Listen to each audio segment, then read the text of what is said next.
Welcome to Luca is a Billionaire, where the only thing I invest in is your answers. You start by confirming the Samsung is on the correct Wi-Fi and updated. Once connected, go to Settings, Connections, then Wi-Fi, tap the Active Networks gear icon. You need to access Advanced or Manage Network to see IP settings. This is where DHCP versus static appears. Change to static only if you will set an IP manually. Otherwise, stay on DHCP and edit DNS fields when available. This puts you in the precise place to enter custom DNS servers quickly and safely.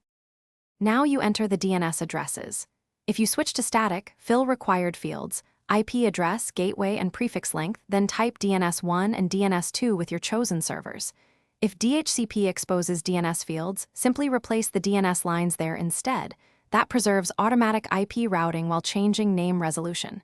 Choose reputable DNS like 1, 1, 1, 1 or 8, 8, 8, 8 for speed, or a privacy provider if you prefer.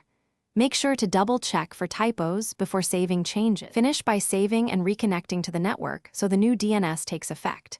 You should test immediately.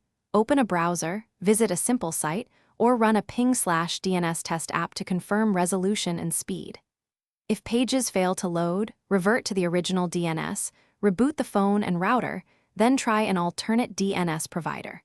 If problems persist, switch back to DHCP to restore automatic network settings. That often isolates whether the issue is DNS versus IP configuration. Thanks for watching and please subscribe. It's the best investment you'll ever make.